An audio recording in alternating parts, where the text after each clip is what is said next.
আচ্ছা, আপনারা কি জানেন যে শাহরুখ খান সুভাষ ঘাইয়ের সাথে তার একটা ছবি হওয়ার কথা ছিল, যে ছবিটার নাম ছিল শিখার বলে। ঠিক আছে, এদের জ্যাকি শ্রফ এবং শাহরুখ খানের থাকার কথা ছিল, ছবি অ্যানাউন্স হয়ে গেছিল এবং ছবিতে একটা নতুন হিরোইনের থাকার কথা ছিল। এ আর রহমানের মিউজিক। তখন অব্দি এ আর রহমান বলিউডে ডেবিউ করেনি, সাউথে মিউজিক করতেন, তো তখনই সুভাষ ঘাই তাকে সাইন করে নিয়েছিল। পরবর্তীকালে এ আর রহমান সুভাষ ঘাই প্রথম কাজ করেন তাল ছবিতে, যেটার মিউজিক কাল্ট হয়েছিল।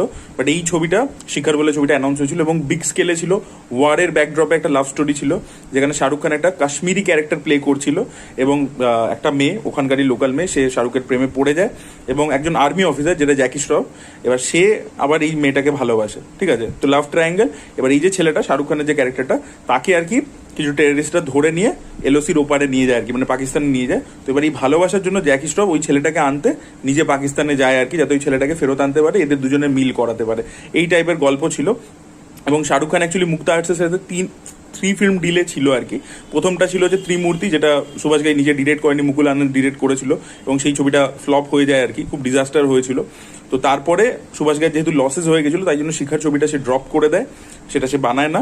এবং তারপরে ফাইনালি সে পরদেশ বানায়, যেটা আগেন আপনারা জানেন কাল্ট ছবি, দারুণ দুর্দান্ত গান, নদীম সাবানের অ্যালবাম, সোনু নিগমের গলায় গান, সাবজেক্টও খুব ভালো ছিল, খুব রেলিভেন্ট, খুব ফ্রেশ ছবি ছিল। তো তারপরে পরদেশ হয়।